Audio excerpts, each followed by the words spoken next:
स्वागत है आप सभी का इस वीडियो में। तो आज के इस वीडियो में हम लोग देखने वाले हैं छत्तीसगढ़ का आर्थिक सर्वेक्षण 2023-24 का अध्याय 2 जनसंख्या का कुछ एमसीक्यू क्वेश्चन जो है हम लोग देखने वाले हैं, जो कि आर्थिक सर्वेक्षण पर बेस्ड होंगे। ये जो वीडियो है ये आने वाला एसआई भर्ती, कांस्टेबल भर्ती के जो परीक्षा होंगे उसके लिए जो है बहुत ही ज़्यादा इंपॉर्टेंट है। इवन पीएससी का जो स्टेट सर्विस जो एग्जाम होता है उसके लिए भी जो है क्या हो सकता है, ये इंपॉर्टेंट जो है हो सकता है। चलिए देखते हैं पहला क्वेश्चन क्या है। छत्तीसगढ़ में कुल आकांक्षी विकास खंड की संख्या कितनी है? देखिए अभी तक आपने जो है आकांक्षी जिलों की संख्या के बारे में सुना होगा। यहाँ पर प्रश्न पूछा जा रहा है कि कितने आकांक्षी विकास खंड है। तो देखिए छत्तीसगढ़ में कुल विकास खंडों की संख्या अगर देखी जाए तो कितनी है, 146 है। और उसमें से 85 ऐसे विकास खंड हैं जो आदिवासी विकास खंड के अंतर्गत जो है आते हैं। तो इस 146 में जो है आकांक्षी विकास खंडों की जो संख्या है वो कितनी है, 20 है। आकांक्षी विकास खंड का मतलब ये होता है कि भारत सरकार जो है पूरे भारत देश में जो है 500 आकांक्षी जिलों का जो है आकांक्षी विकास खंडों का क्या किया है, चयन किया है, जिसमें से 20 हमारे छत्तीसगढ़ से हैं। आकांक्षी विकास खंड के अंतर्गत ऐसे विकास खंड को शामिल किया जाता है जिसके भविष्य में जो है प्रोग्रेस करने के जो चांसेस होते हैं वो काफ़ी ज़्यादा हाई होते हैं। वहाँ पर रिसोर्सेज सभी चीज़ें अवेलेबल हैं, लेकिन एजुकेशन के कारण, जागरूकता के कारण, किसी भी चीज़ के कारण से वो आगे नहीं बढ़ पा रहा है, लेकिन उसमें आगे बढ़ने का पोटेंशियल है। ऐसे विकास खंडों को आकांक्षी विकास खंड के श्रेणी में जो है रखा गया है। और अगर हम लोग बात करें इस जो 20 जो हमारे यहाँ जो विकास खंड है उसमें से जो है हमारे छत्तीसगढ़ में टॉप पर कौन सा विकास खंड है, तो उसका आंसर है नारायणपुर विकास खंड जो है हमारे छत्तीसगढ़ के 20 में से, ये 20 में से फर्स्ट नंबर पर है ना। और ओवरऑल भारत में देखा जाए तो ओवरऑल जो है ये आपका 21वें रैंक पर है। ठीक है, 21वें रैंक पर ये है। चलिए आगे बढ़ते हैं सेकंड क्वेश्चन पर। देखिए सेकंड क्वेश्चन है national commission on population ministry of health and family welfare के अनुसार 1 मार्च 2024 की स्थिति में छत्तीसगढ़ का कुल लिंगानुपात कितना है। देखिए अगर हम लोग 2011 के जनगणना के अनुसार अगर बात करते हैं तो छत्तीसगढ़ का लिंगानुपात कितना है, 991 है। लेकिन यहाँ जो प्रश्न पूछा जा रहा है ये आपका जो है national commission on population ministry of health and family welfare के अनुसार पूछा जा रहा है। तो 1 मार्च की स्थिति में इस डेटा के अकॉर्डिंग हमारे छत्तीसगढ़ का जो लिंगानुपात है वो 992 है। ठीक है, चलिए आगे बढ़ते हैं। National commission on population ministry of health and family welfare के अनुसार छत्तीसगढ़ के कुल कार्यशील जनसंख्या प्रतिशत कितनी है।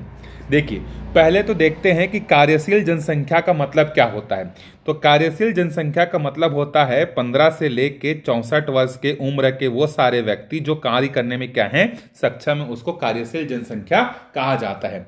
और हमारे छत्तीसगढ़ में इस डेटा के अनुसार कितना प्रतिशत है, 48.72% जो है यहाँ की कार्यशील जनसंख्या है। इसमें भी अगर हम लोग बात करें तो पुरुषों की कितनी है, इसमें से अगर छत्तीसगढ़ में सिर्फ पुरुषों की देखें तो पुरुषों की जो कार्यशील जनसंख्या है वो 57.97 है। और अगर महिलाओं की देखा जाए कि महिलाओं की जो है कितनी कार्यशील जनसंख्या छत्तीसगढ़ में, तो 39.40 ये महिलाओं की जो है क्या है, स्थिति है। सो 48.72 ओवरऑल है, पुरुषों का 57.97 है, महिलाओं का 39.40% है। चलिए आगे बढ़ते हैं। आकांक्षी विकासखंड की सूची में छत्तीसगढ़ का कौन सा विकासखंड छत्तीसगढ़ के पहले स्थान पर है। तो ये मैंने अभी भी बता दिया था कि छत्तीसगढ़ के पहले स्थान पर कौन सा विकासखंड है, नारायणपुर विकासखंड स्थित है। चलिए आगे बढ़ते हैं अगले प्रश्न पर। National commission on population ministry of health and family welfare के अनुसार 1 मार्च 2024 की स्थिति में छत्तीसगढ़ में पुरुष कार्यशील जनसंख्या का प्रतिशत कितना है। तो पुरुषों की अगर बात की जाए तो 57.97% है। महिलाओं की अगर बात की जाए तो अभी अभी हमने देखा था 39.40% है। तो इसका आंसर हो जाएगा आपका ऑप्शन नंबर सी, 57.97%। देखिए अगला उसी से मिलता जुलता क्वेश्चन है। कार्यशील जनसंख्या किसे कहते हैं? तो कार्यशील जनसंख्या जो 15 वर्ष से लेकर 64 वर्ष के आयु के वर्ग के जो लोग होते हैं उसको हम लोग कार्यशील जनसंख्या के अंतर्गत जो है रखते हैं। चलिए आगे बढ़ते हैं। देखिए, बहुआयामी गरीबी सूचकांक MPI, यहां पर छूट गया है, यहां पर आएगा MPI, multi dimensional poverty index, ठीक है, के इंडिकेटर क्या हैं? तो देखिए, इसको जो है MPI को हमारे भारत देश में जारी करने वाली जो संस्था है वो कौन है? नीति आयोग है, ठीक है। और ये जो आपका बहुआयामी गरीबी सूचकांक है, इसके 3 इंडिकेटर्स हैं। उसमें से पहला है स्वास्थ्य, दूसरा है शिक्षा और तीसरा क्या है? जीवन स्तर। तो उपरोक्त सभी जो है वो क्या है? हमारे बहुआयामी गरीबी सूचकांक के क्या है? इंडिकेटर्स हैं। चलिए आगे बढ़ते हैं। नेशनल फैमिली हेल्थ सर्वे 2019-21 में छत्तीसगढ़ में सबसे कम MPI किस जिले में है? मतलब सबसे ज्यादा बहुआयामी गरीबी जो है कहां है, किस जिले में है? तो आंसर है छत्तीसगढ़ के दुर्ग जिले का जो जिला है, दुर्ग जिला, वहां पर जो है MPI गरीबी या बोल सकते हैं कि बहुआयामी गरीबी जो है वो सबसे कम है दुर्ग जिले में। और बीजापुर में क्या है? सबसे ज्यादा है। चलिए, 1952 में जनसंख्या नियंत्रण कार्यक्रम प्रारंभ करने वाला पहला देश कौन सा है? तो जनसंख्या नियंत्रण, जिसको परिवार नियोजन कार्यक्रम के नाम से भी जाना जाता है, इसको शुरू करने वाला पहला जो देश है वो हमारा प्यारा भारत है, ठीक है। चलिए, एक क्वेश्चन है मेरा जनसंख्या का, यहां चल रहा है, विश्व जनसंख्या दिवस कब मनाया जाता है और क्यों मनाया जाता है? ठीक है, कब मनाया जाता है ये कमेंट करके बताइएगा, और उसी दिन को क्यों चुना गया है विश्व जनसंख्या दिवस के लिए, इसका भी कारण जो है आप नीचे बताइएगा। चलिए आगे बढ़ते हैं। देखिए, 1 मार्च 2024 की स्थिति में छत्तीसगढ़ के किस जिले की जनसंख्या सबसे अधिक है? तो रायपुर जिले की जो जनसंख्या है वो क्या है? हमारे छत्तीसगढ़ के 33 जिलों में सबसे ज्यादा जनसंख्या वही है।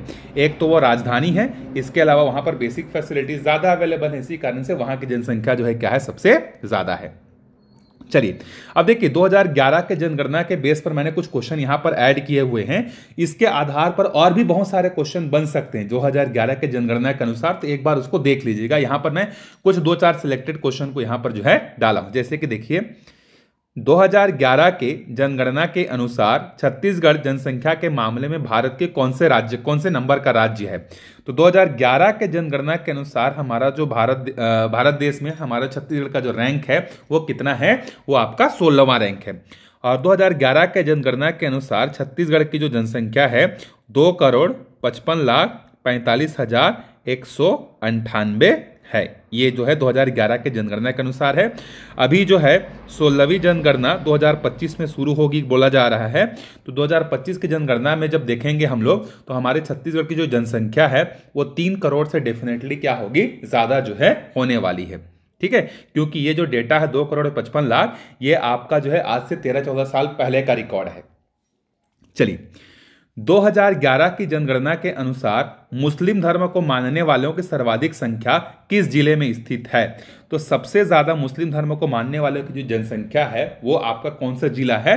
रायपुर जिला है। अगर वहीं पर बात किया जाए कि ईसाई धर्म को मानने वालों की सबसे ज्यादा जनसंख्या कौन सा जिला है, तो याद रखिएगा जशपुर जिला। जशपुर जिले में जो है सबसे ज्यादा जो है ईसाई धर्म को मानने वाले लोगों की जनसंख्या है।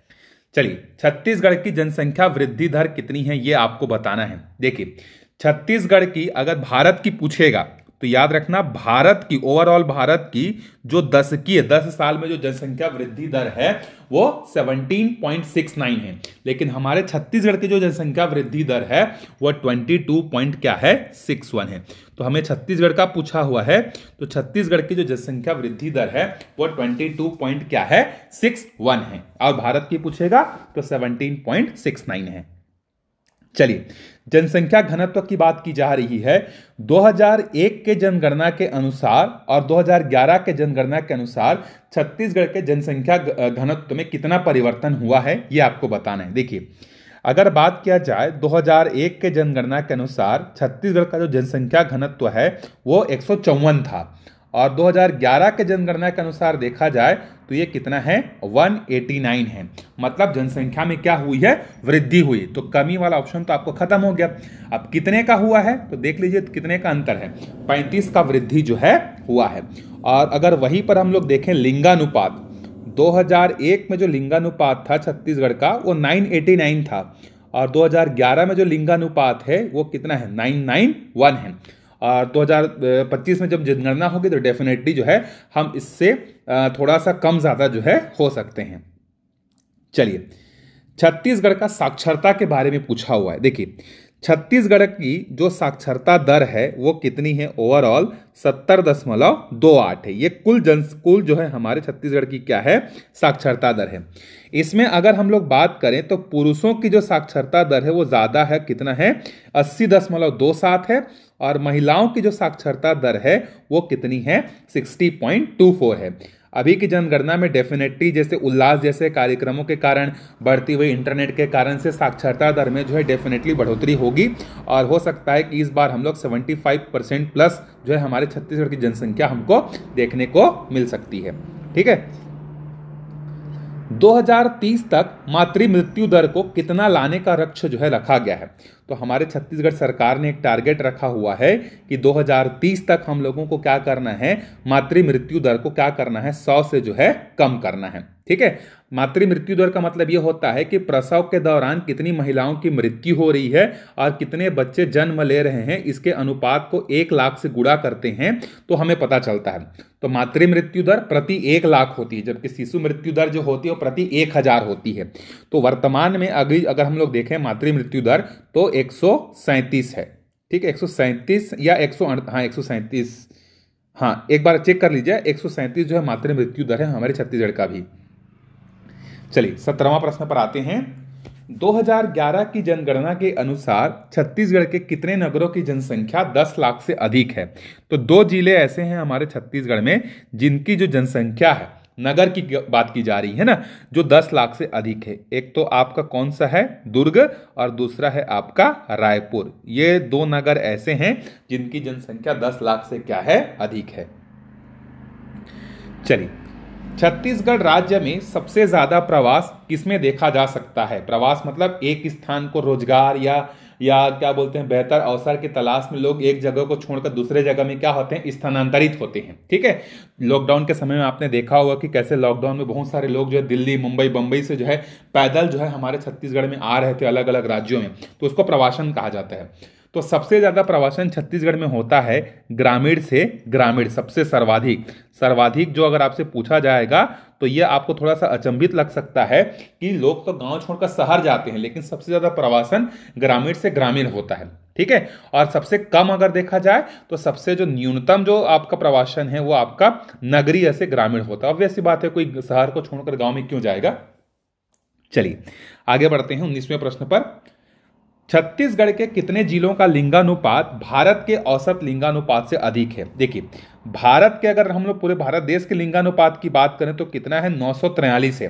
और हमारे छत्तीसगढ़ का लिंगानुपात कितना है, 2011 के जनगणना के अनुसार 991 है।